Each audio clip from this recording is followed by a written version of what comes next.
Hi friends, welcome to our channel. నేను చెప్తాను కొన్ని వాస్తవాలు. ఫ్రెండ్స్, ఈరోజు మనం పారా ఒలింపిక్స్ గురించి మాట్లాడుకుందాం. ఒలింపిక్స్ అంటే మనందరికీ తెలుసు కదా. అలాగే దివ్యాంగులు పాల్గొనే క్రీడలను పారా ఒలింపిక్స్ అంటారు. అంతేకాదు, సామాజిక మార్పు కోసం జరిగే అతిపెద్ద అంతర్జాతీయ ఈవెంట్ అనే చెప్పాలి.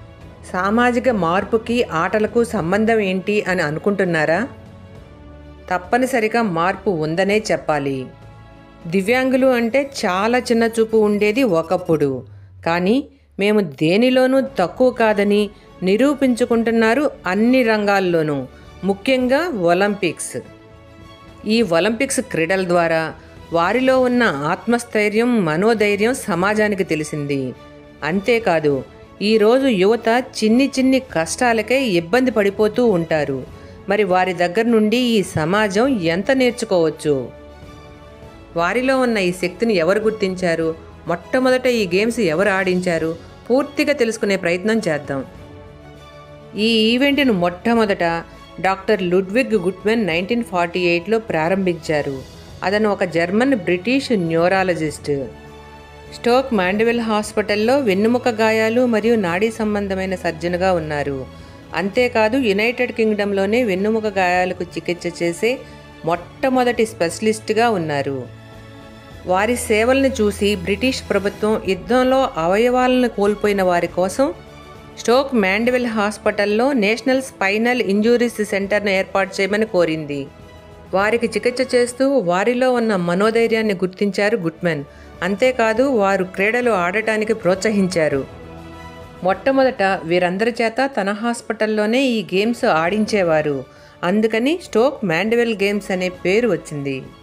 ఈ క్రీడల్లో పాల్గొనే వారందరికీ వెన్నుముక గాయాలు అయినవారే. వీరు వీల్ చైర్లలో పోటీ పడ్డారు. తర్వాత దీనికి ఇంటర్నేషనల్ స్టోక్ మాండెవిల్ గేమ్స్ అనే పేరు పెట్టారు. ఆ తర్వాత తన క్రీడాకారులను జాతీయ కార్యక్రమాల్లో పాల్గొనేలాగా ప్రోత్సహించే ప్రయత్నంలో గుట్మెన్ పారాప్లేజిక్ గేమ్స్ అనే పదాన్ని ఉపయోగించారు. పారాప్లేజియా అంటే స్పైనల్ కార్డు వలన బలహీనమైన భాగాలు అని అర్థం. ఆ తర్వాత కాలంలో పారా ఒలింపిక్ గేమ్స్గా పిలువబడ్డాయి. ఇందులో ఇతర వైకల్యాలతో ఉన్న వారిని కూడా చేర్చడం జరిగింది. ఇకపోతే పారా ఒలింపిక్ జెండా సింబల్. ఇది 3 ఎజిటోస్ని కలిగి ఉంటుంది. ఎరుపు, నీలం మరియు ఆకుపచ్చ రంగులలో చంద్రాకారాలు కలిగి తెల్లటి మైదానంలో ఒక బిందువును చుట్టుముట్టినట్లు ఉంటుంది. ఎజిటో అంటే లాటిన్లో నేను కదులుతాను అని అర్థం. ఎల్లప్పుడూ ముందుకు సాగడం మరియు ఎప్పటికీ లైఫ్ను వదులుకోవడం లేదు అని పారా ఒలింపిక్ చిహ్నం చెప్తుంది. లోగోలోని 3 అంశాలు ఎరుపు, నీలం మరియు ఆకుపచ్చ రంగులు ప్రపంచవ్యాప్తంగా ఉన్న జాతీయ జెండాలలో అత్యంత విస్తృతంగా ప్రాతినిధ్యం వహించే రంగులను సూచిస్తాయి. అవి చలనం మరియు ధైర్యం, సంకల్పం, ప్రేరణ మరియు సమానత్వం యొక్క పారా ఒలింపిక్ విలువలను సూచిస్తాయి. ఇకపోతే పారా ఒలింపిక్స్ యొక్క నినాదం. ఫ్రెండ్స్, 1994లో మనస్సు, శరీరం, ఆత్మ అనే నినాదాన్ని ప్రవేశపెట్టారు. ఆ తర్వాత 2004లో ఎథెన్స్లో జరిగిన పారా ఒలింపిక్స్లో స్పిరిట్ ఇన్ మోషన్ అనే నినాదాన్ని ప్రవేశపెట్టారు. ప్రపంచంలోని అన్ని మూలల నుండి అథ్లెటిక్స్ను పోటీకి తీసుకురావడంలో పారా ఒలింపిక్ నినాదం యొక్క పాత్ర ఎక్కువనే చెప్పాలి. పారా ఒలింపిక్ జెండాను ఎగరవేసినప్పుడు యాంథమ్ ఆఫ్ ది ఫ్యూచర్ అనే పారా ఒలింపిక్ గీతాన్ని థియరీ డార్నిస్ స్వరపరిచారు. ఆస్ట్రేలియన్ దేశీయ గాయకుడు గ్రేమ్ క్యాన్సర్ 2001లో గీతం కోసం సాహిత్యాన్ని రాశారు.